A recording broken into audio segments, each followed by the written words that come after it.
இயேசுவிலே அன்புக்குரிய வினோபா நகர் இறை சமூகமே, தமத்திருத்துவத்தின் இறைவன் பெயரால், தந்தை மகன் தூயாவியின் பெயரால் உங்கள் ஒவ்வொருவரையும் வாழ்த்துகிறேன். அதிலும் சிறப்பாக இன்று ஆண்டவருடைய உடலை, திரு ரத்தத்தை உங்களுடைய ஆன்ம உணவாக, ஆன்ம பானமாக பெற இருக்கின்ற இந்த பிள்ளைகள் ஒவ்வொருவரையும் வாழ்த்துகிறேன். அன்பார்ந்தவர்களே, டிவி பார்ப்பது நமக்கு ஒன்றும் புதியதல்ல. வீடுகளில் நமது நேரத்தை அதிகமாக தின்று கொண்டிருப்பது அதுதான். அதிலே இப்பொழுது நிறைய டிவிகளிலே டேலண்ட் ஷோ என்று நடப்பதையும் நீங்கள் நிறைய பார்க்கிறீர்கள். இப்போ சூப்பர் சிங்கர், சூப்பர் டான்சர், இப்படியெல்லாம் நிறைய இருக்கிறது. அதிலே உலக புகழ் பெற்றதாக 2 நிகழ்வுகள் இருக்கிற. ஒன்று ஏஜிடி, இன்னொன்று BGT. Britain got talent, America got talents. அதில் இந்த அமெரிக்கா காட் டேலண்ட் அந்த ஷோ நிறைய பேர், உலக புகழ்பெற்ற நிறைய திறமைசாலிகள் அந்த நிகழ்ச்சிகளிலே பங்கேற்பது உண்டு. அதிலும் சிறப்பாக இந்த மேஜிக் ஷோஸ், அப்படியே முன்னாடி இருப்பதை அப்படியே மறை வைப்பது அல்லது மறைந்திருப்பதை கண்டுபிடித்து சொல்படி எல்லாம் நிறைய புகழ்பெற்ற ஷோக்கள் எல்லாம் அதிலே நடப்பது உண்டு. அதிலே தமிழ்நாட்டில் நடப்பது போலவே சிறப்பாக நடனம் ஆடுகிற கடைசியில் கோல்டன் ஷவர் என்று சொல்லுவார்கள், கோல்டன் பசர். அது இருக்கிறதுல பெஸ்ட் ஈவெண்ட்டுக்கு அவங்க செய்வாங்க, கோல்டன் பசர். இந்த நிகழ்ச்சியை ஒரு நாள் நான் பார்த்து கொண்டிருந்தேன். அப்பொழுது திடீரென அங்கே மேடை மீது ஒரு குருவானவர் வந்தார். பூசை உடுப்பு என்ன மாதிரி அவரும் போட்டு இருந்தார். அங்கு பூசை பீடமானது ரெடி பண்ணப்பட்டு இருந்தது. அங்கு பூசை பாத்திரமும் தட்டில் அப்பமும் வைக்கப்பட்டிருந்தது. இப்போ சைமன் ஒரு ஆக்டர், அவர் தான் அவர் ஒரு ஜட்ஜ்.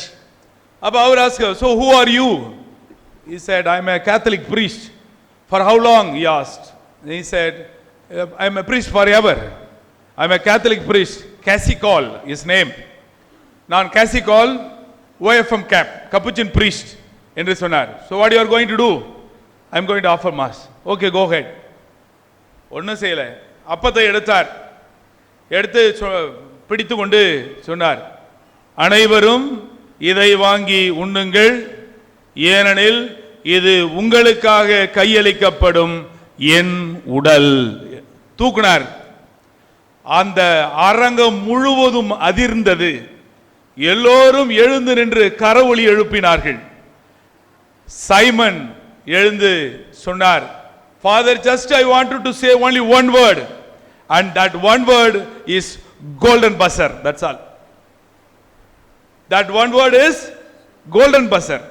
What he did, அந்த சாமியார் அப்படி என்னத்தை செய்தாருங்க? கோல்டன் பஸர் நான் தொடக்கத்திலே சொன்னேன், மிக சிறந்த நிகழ்ச்சிக்கு மட்டும்தான் கொடுக்கப்படுகிறது அந்த கோல்டன் பஸர். இந்த குருவானவர் அப்பத்தை எடுத்தார், ஆண்டவர் இயேசு சொன்ன அந்த வார்த்தைகளை சொன்னார், உயர்த்தினார், மொத்த அரங்கமும் அதிர்ந்தது, கோல்டன் பஸர் பொழிந்தது. அன்பார்ந்தவர்களே, உங்களுக்கு புதுமைகள் நடக்க வேண்டும், புதுமைகள் நடக்க வேண்டும், புதுமைகளை பார்க்க வேண்டும். அதில் கிறிஸ்தவர்களுக்கு ரொம்ப ஆர்வம் அதிகம். எங்க போனா, எந்த ஜப கூட்டத்துக்கு போனா புதுமை நடக்கும் என்று நாமும் ஓடிக்கொண்டே தான் இருக்கிறோம். அதில் கையில செல்போன் ஒன்று வச்சுக்கிட்டே. எதுக்காக தெரியுமா? வீடியோ எடுத்துடணும். எதா இருந்தாலும் வீடியோ எடுத்துடணும். என்ன பண்ண போறோம்? வீடியோ எடுத்து ஒன்றும் கிடையாது, அப்புறமா போய் டெலீட் பண்ணிடணும், அவ்வளவுதான். நாம் என்றால் இன்று இறை காரியங்களை எல்லாம் அப்படித்தான் அணுகி கொண்டிருக்கிறோம். இது தனி விஷயம், இதை விடுங்க. அப்ப இங்க என்ன நடக்கிறது? நீங்கள் அதிசயம் என்று ஒன்று கேட்டால், இந்த உலகத்திலே யாரும் செய்ய முடியாத அதிசயம், யாரும் காண முடியாத ஒரு அதிசயம் என்றால், ஒவ்வொரு நாளும் உங்கள் ஆலய பீடத்திலே கடவுள் வருகிறார், அப்பத்திலே இயேசு கிறிஸ்து வருகிறார். இதை விட பெரிய அதிசயம் இல்லை. அதனால் தான் சைமன் என்ன பண்ணார்? கோல்டன் பஸரை அழுத்தினார். ஆம் அன்பார்ந்தவர்களே, so what we are going to celebrate is the golden buzzer event. Golden buzzer event. It's not for a single day, but it is for every day. But what the only problem is that we don't realize that. That's all. நாம் அது என்னன்னு உணர்வதே கிடையாது. அதனால தான் நம்முடைய பிரச்சனையே. அன்பார்ந்தவர்களே, இதனால் தான் இந்த இயேசுனுடைய திருவுடல் திரு ரத்த பெருவிழா, இட் இஸ் நாட் நியூ. ஒவ்வொரு வருஷமும் 2 முறை கொண்டாடிக்கிறோம். இது தெரியுமா? நாம் புனித வாரத்திலே பெரிய வியாழன் என்று சொல்லுகிறோம். அந்த நாளில் நாம் கொண்டாடுவது என்ன? Exactly same feast.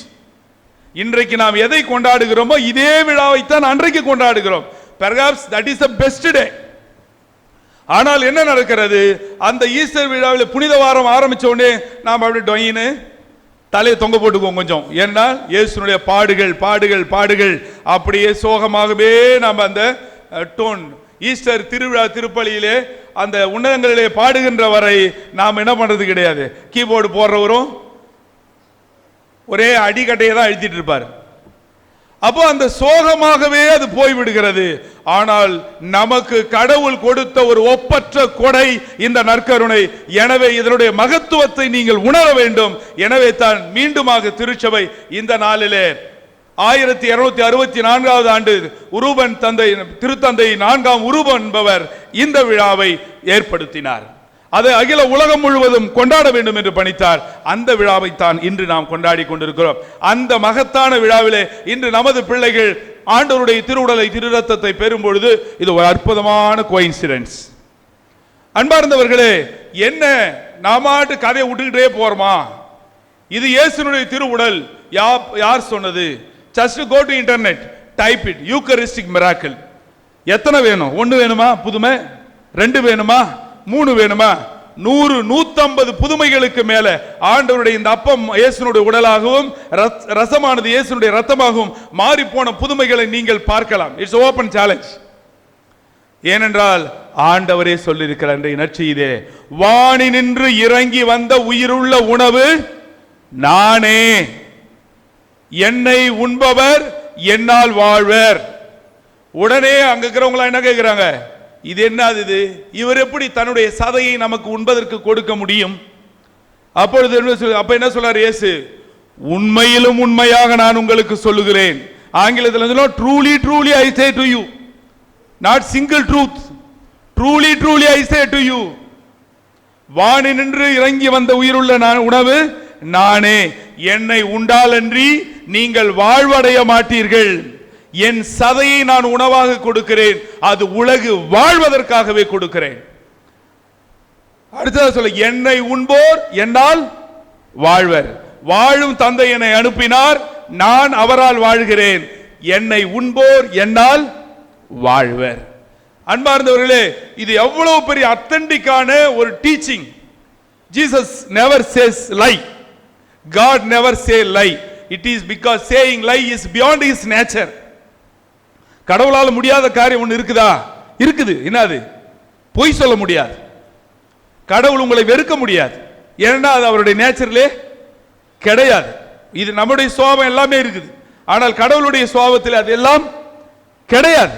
அப்போ கடவுள் வாழும் தந்தை என்னை அனுப்பினார், நான் அவரால் வாழ்கிறேன், என்னை உண்போர் என்னால் வாழ்வர்.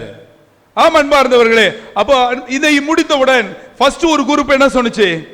இவர் எப்படி நமக்கு நாம் உண்பதற்கு இவருடைய சதையை கொடுக்க முடியும் என்று கேள்வி கேட்டது. அதுக்கு அடுத்து இந்த குரூப்புக்கு ஆண்டவர் ஸ்ட்ராங்கா அடிச்சார். அதுக்கு அடுத்தது இன்னொரு குரூப்பு கிளம்புது. யாரு? கூடையே இருந்தவங்க, சீடர்கள். சீடர்கள் என்ன சொல்கிறார்கள்? இவங்களாவது எப்படின்னு ஒரு டவுட்டை தான் எழுப்பினாங்க. இவங்க சொல்றான், இந்த பேச்சு மிதமிஞ்சி போகிறது, யார் இதை கேட்டு கொண்டிருப்பார் என்று ஒருவர் பின்னர் ஒருவராக கிளம்புகிறார்கள் இயேசுவை விட்டு விட்டு. அப்ப இயேசு என்ன பண்ணிருக்கணும்? ஐயோ என்னடா கூட இருக்கிறவங்களாம் ஓடுறானே, அப்ப ஏதோ தப்பு நடக்குது, நில்லு நில்லு நில்லு, நான் தப்பாலாம் எதுவும் சொல்லல, நான் என்ன சொன்னேன், இது ஜஸ்ட் சொன்னேன், அப்படிலாம் நான் இது என் சதெல்லாம் கிடையாது, இதெல்லாம் ரத்தம்லாம் கிடையாதுன்னு சொன்னாரா? இல்ல, அவங்கெல்லாம் போற வரைக்கும் வெயிட் பண்றார். எவங்கெல்லாம் போறானோ போகட்டும். எல்லாம் போன பிறகு இப்படி திரும்புறார். இன்னும் ஒரு டம்மி குரூப் இருக்குது. யாரு? இன்னும் 12 பேர் வெயிட் பண்றாங்க. அவங்கள்ட்ட திரும்பி ஏசு என்ன கேட்கிறாரு?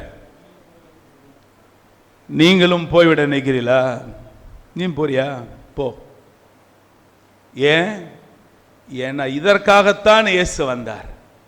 The core teaching and the essence of Jesus coming, இயேசுனுடைய மனித அவதாரத்தினுடைய மொத்த சாராம்சமே என்னது? இந்த நற்கருணை தான். அதனால தான் இயேசு என்ன சொன்னார், இதுக்கு தான் வந்த, இதை தான் நான் கொடுக்கிறேன். இதுவே உனக்கு ஏத்துக்கிறது கஷ்டமா இருக்குதுன்னா நீங்க இருந்து புண்ணியமே இல்ல, போ. அப்பொழுதுதான் பேதுரு சொல்லுகிறார், ஆண்டவரே நாங்கள் யாரிடம் போவோம், வாழ்வு தரும் வார்த்தைகள் உம்மிடம் தானே உள்ளன. அப்போ அன்று பேதுரு கண்டுபிடித்த அந்த வாழ்வு தரும் வார்த்தை, இயேசு அவர்களுக்கு கொடுத்த வாழ்வு தரும் உணவு, இது ரெண்டு தான் நம்முடைய கத்தோலிக்க திருச்சபையினுடைய மிகப்பெரிய பொக்கிஷம். ஆனா ரெண்டையுமே நம்ம கண்டுக்கிறது கிடையாது. பைபிள் எங்க இருக்குது? கோயில்ல இருக்குது, வீட்டில் ஒரு மூலையில் கிடக்குது. So we don't take the Bible, we don't read. அதே போல நற்கருணை, it's just like eating potato chips. இன்றைக்கு லேஸ் சாப்பிடுறதுக்கு வேணா பிள்ளைங்களுக்கு பிடிக்கும். நற்கருணை நம்ம எந்த அளவுக்கு அதை உணர்ந்து உண்கிறோம் சிந்தித்து பாருங்க. ஆக அன்பார்ந்தவர்களே, நாம் ஒவ்வொரு நாளும் we are all God eaters. எப்படி சொன்னேன், the highest miracle that ever happens in this earth is the Eucharist, and the best food. நாம் இந்த உலகத்திலே எல்லா மனிதரும் பெரிய பெரிய 5 ஸ்டார் எவன் சாப்பிட்றானே தெரியாது, but we are the one who are eating the best food available in this entire earth, not only in earth, even in heaven. ஏன் வானதூதர்கள் கடவுளுடைய முகத்தை முகமுகமாக தரிசித்துக் கொண்டிருக்கிறவர்கள், அவங்க ஆண்டவருடைய உடலை உட்கொள்ள முடியுமா? முடியுமா? முடியாது. சோ வானதூதர்கள் நம்மை பார்த்து பொறாமை, வானதூதர்களுக்கு பொறாமை வருமா? வராது, பொறாமை வராது. ஆனா அவர்களுக்கு பொறாமை என்று ஒன்று வந்தால் அது யாரை குறித்து தான் இருக்கும்? இந்த மனிதர்களை குறித்து தான் இருக்கு. ஏன் தெரியுமா? இவன் எல்லாம் கடவுளையே சாப்பிட்டு இருக்கிறான். வானதூதர்களுக்கு அந்த பாக்கி, அவன் பார்த்து பார்த்து ஏங்கலாமே தவிர ஒரு நாளும் அவரை சாப்பிட முடியாது. ஆனால் நீங்களும் நானும் ஒவ்வொரு நாளும் இயேசுவை உட்கொள்ள முடியும். Praise the Lord. இயேசுவுக்கே நன்றி, இயேசுவே ஸ்தோத்திரம். எஸ் அன்பார்ந்தவர்களே, so we must realize how precious we are in the eyes of God. We must realize, இந்த உண்மையை உணர்ந்தால் ஒவ்வொரு நாளும் பூசைக்கு வருவீங்க, ஒவ்வொரு நாளும் இந்த நற்கருணை நீங்க உண்பீங்க. ஆனால் இது இலவசமாக கிடைப்பதாலோ என்னவோ நாம் அதை உதாசீனப்படுத்திக் கொண்டே இருக்கிறோம். எனவே அன்பார்ந்தவர்களே, இந்த நாளிலே நாம் ஒரு உறுதி எடுப்போம். ஒவ்வொரு நாளும் ஆண்டவருடைய உடலை உண்போம். உண்பவன் என்னால் வாழ்வான். அதே போல ஆனால் இந்த நற்கருணை நமக்கு இன்னும் ஒரு சவாலையும் விட்டு செல்கிறது. சும்மா இல்லை, நான் என்னையே உங்களுக்காக கொடுக்கிறேன், நீங்கள் உங்களை மற்றவர்களுக்காக கொடுங்கள். நான் உங்களை அன்பு செய்தது போல நீங்கள் ஒருவர் மற்றவரை அன்பு செய்யுங்கள். So we all stand for unity. மக்களுடைய ஒற்றுமைக்கும் நல்வாழ்வுக்கும் நாம் ஒவ்வொருவரும் தூதர்களாக மாற வேண்டும். பிரிவினையை தூண்டுகிறவர்களாக அல்ல, சண்டை சச்சரவுகளை உருவாக்குகிறவர்களாக, கொடுக்கிறவர்களாக நாம் மாற வேண்டும். அன்பார்ந்த பிள்ளைகளே, இன்று புதுநன்மை வாங்குகிற பிள்ளைகள் எல்லாம் அங்க கவனி. இன்னைக்கு you are all gifted. For the first time you are going to eat Jesus. இல்லையா? So today you are sitting here. Why? Why? Specially dressed with a special decoration. Why? Yeah. Because Jesus is coming into your life. இயேசு உங்களுடைய வாழ்க்கையில வருகிறார். இன்றைக்கு இயேசு உங்கள் வாழ்க்கையில வருவதால் நீ ஹீரோ, நீ heroine, and everyone wishes you best. அப்ப இயேசு உன் வாழ்க்கையில் வந்ததால் தான் இன்னைக்கு உனக்கு இந்த அலங்காரம். வரலனா இந்த உட்கார்ந்திராம் பாரு. புரியுதா? இவனை இப்ப அந்த இடத்துக்கு வரத்துக்கு காத்துட்டு தான் இருக்கிறான். இயேசுவை உண்பதற்கு காத்து கொண்டு தான் இருக்கிறான். ஆனால் நேற்று அவர்களோடு நீங்கள் அமர்ந்திருந்தீர்கள், இன்று உங்களுக்கு ஸ்பெஷல் சேர். ஏன்னா இயேசு உங்களுடைய வாழ்க்கையில வரார். அப்ப இந்த இயேசு உங்கள் வாழ்க்கையில டெய்லி வரணும், நீங்க அவங்களோட இருக்கணும். அப்ப நீங்க எப்பயுமே ஹீரோ தான், எப்பவுமே ஹீரோயின் தான். அதான் இயேசு என்னை உண்போர் என்னால் வாழ்வர்.